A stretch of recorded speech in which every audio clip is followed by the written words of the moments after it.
अमेरिकी और ईरान के जेट। देखिए जो खबरें आ रही हैं, करीब 10 मिनट का वो वक्त था, ठीक 24 घंटे पहले की ये घटना है।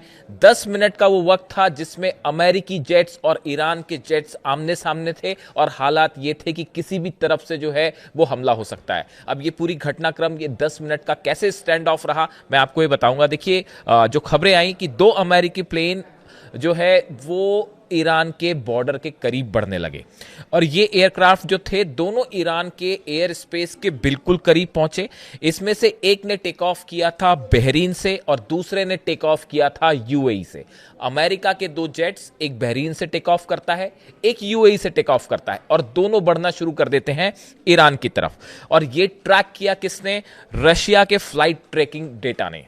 रूस का जो फ्लाइट ट्रैकिंग डेटा होता है उसने फौरन इस बात को नोटिस कर लिया कि अमेरिका के 2 जेट्स जो हैं वो ईरान की तरफ बढ़ रहे हैं। फौरन ईरान को इसकी जानकारी दी गई। अब पहले हम आपको एक बार बताएं जो खबरें छपी हैं, जो सोर्सेस आए, उन्होंने क्या लिखा, मैं आपको पहले वो बताऊं एक बार। The report said a US navy P-8A Poseidon aircraft departed from Bahrain and flew over the strait of Hormuz making it second such mission in recent days. खबर आई कि देखिए जो प्लेन्स, अच्छा उसको पूरा कर ले पहले। At the same time an MQ-4C Triton surveillance drone reportedly took off from Abu Dhabi and operated over the gulf of Oman. देखिए 2 जहाजों का जिक्र हो रहा है।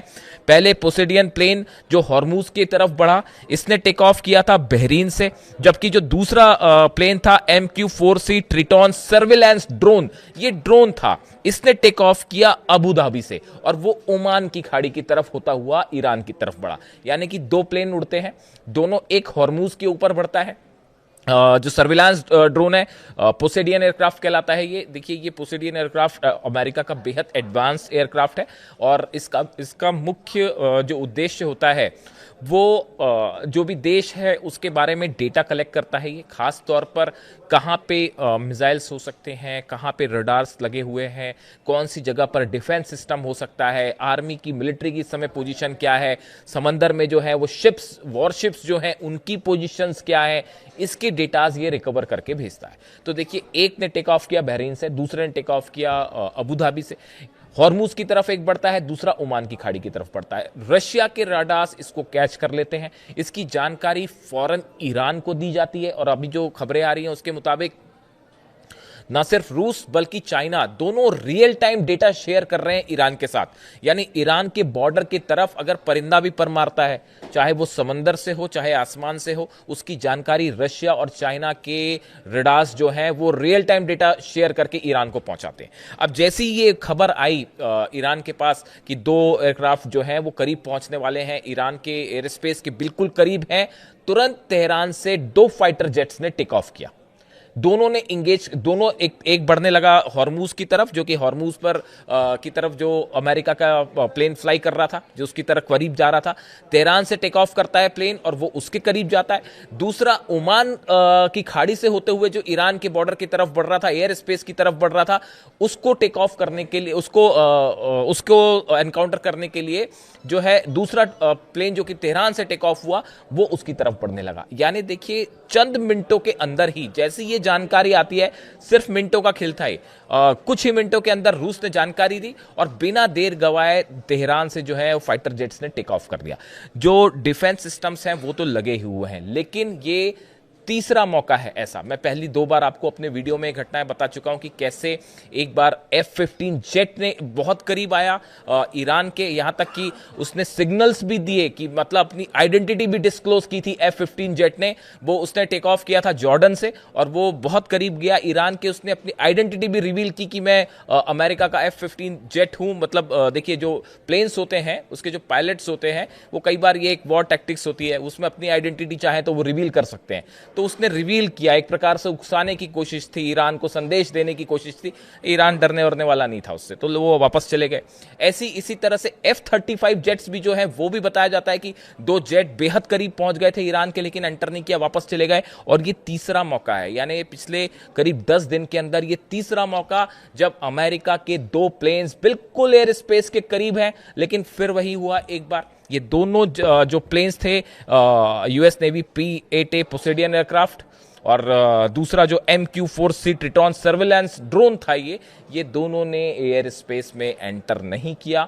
वो करीब 10 मिनट तक ईरान के एयर स्पेस के आसपास रहे, मंडराते रहे और अल्टीमेटली वो वापस जाने को मजबूर हुए, वो वापस चले गए। इसी बीच तेहरान से मैंने आपको बताया कि जेट्स ने टेक ऑफ कर लिया था, डिफेंस सिस्टम्स लगातार लगे हुए हैं। अब सवाल ये है कि बार बार सर्विलांस वाली बात तो एक है ही कि लगातार खासतौर पर स्ट्रेट ऑफ हॉर्मूज में जो है वो बहुत ही एग्रेसिव स्टैंड ले रखा है, पोस्चर लेकर रखा है ईरान ने। मैंने आपको पिछले वीडियो में बताया था कि किस तरह से जो फाइटर बोट्स हैं, 100 से ज़्यादा फाइटर बोट्स ईरान की स्ट्रेट ऑफ हॉर्मूज में इस समय उतार रखी है ईरान ने, कि अगर किसी भी तरह का कोई हमला होता है तो फौरन उसको जवाब दिया जाए।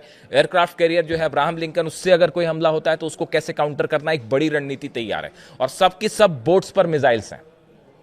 हैदर 110 मैंने आपको बताया, पिछले वीडियो में मैंने आपको बताया था कि किस तरह से ये बोट्स अटैक कर सकती हैं, तो वो एक अलग चीज़ है। तो ईरान ने अपना स्ट्रेट ऑफ हॉर्मूज में जबरदस्त स्टैंड ले रखा है कि यहां से किसी को हम एंटर नहीं करने देंगे। मिसाइल्स तैनात हैं वो अलग, ड्रोन्स तैनात हैं वो अलग, और सबसे बड़ी बात है एयर डिफेंस। अब मैंने जो है ये घटना के बाद एक बार फिर कल मैंने कुछ एयर एक्सपर्ट्स जो होते हैं, वॉर एक्सपर्ट्स जो होते हैं, खासकर एयर वॉरफेयर के जो एक्सपर्ट्स होते हैं, उनसे मैंने समझने की फिर से एक कोशिश की कि आखिर ये जो घटनाएं होती हैं कि अमेरिका के प्लेन्स आ रहे हैं, सर्विलांस प्लेन आ रहे हैं, कभी फाइटर जेट आ रहे हैं और वापस लौट जाते हैं, इसके पीछे मकसद क्या होता है। तो एक तो ऑब्वियस सी बात है कि भाई देखिए, ये जो दोनों P-8A पोसेडियन एयरक्राफ्ट है, ये भी सर्विलांस करता है, और दूसरा MQ-4C ट्रिटॉन था, ये भी सर्विलांस ड्रोन था।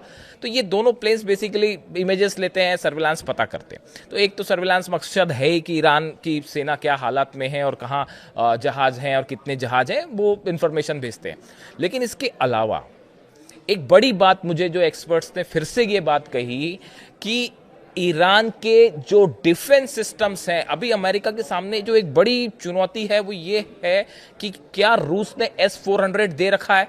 हमारे हिसाब से तो दे रखा है, जो हम समझ पाए अभी तक चीज़ों को, कि S-400 दे दिया है। लेकिन उसमें बड़ा क्रूशियल ये है कि ये S-400 कौन सी जगह पर तैनात हैं, इसकी लोकेशन का पता लगाना बेहद अहम है। क्योंकि देखिए, S-400 वो डिफेंस सिस्टम है जो F-35 को भी इंगेज कर सकता है, F-16, F-15 जेट्स तो इंगेज हो ही जाएंगे। तो ऐसी सिचुएशन में अगर आप बाय एयर अटैक होता है, इसीलिए ये खबरें आ रही थी बीच में कि अगर ईरान पर हमला होता है तो वो नेवी से हो सकता है, टॉम हॉक मिसाइल से हो सकता है, और उसको जो है सबमरीन्स जो है अमेरिका की वो अटैक कर सकती है। इस तरह की खबरें आ रही थी, और एयर फाइटर जेट्स जो हैं वो शायद इस बार एंटर ना करें, इस तरह की खबरें थी। उसकी मेन वजह यही थी कि S-400 की लोकेशंस के बारे में पता नहीं है, और जो कई एक्सपर्ट्स कहते हैं, उनका ये कहना है कि ये जो प्लेन्स भेजे जाते हैं, ये एक प्रकार से टीज करने की कोशिश की जाती है, ईरान को उकसाने की भी कोशिश की जाती है कि ईरान वो गलती करे जो शायद अमेरिका ने किया। देखिए, ड्रोन था शाहिद, वो फ्लाई करता हुआ एयरक्राफ्ट कैरियर के करीब आया अब्राहम लिंकन के, और वहां से F-35 जेट ने उसको शूट कर दिया। और खबर ये आई कि ईरान के ड्रोन उस तक पहुंच सकते हैं, तो उसमें ज़्यादा जो है वो बदनामी अमेरिका की हुई कि भाई उसके ड्रोन ही आपको निशाना बना सकते हैं, आपके एयरक्राफ्ट कैरियर को बचाइए उसको, इस तरह का मैसेज गया।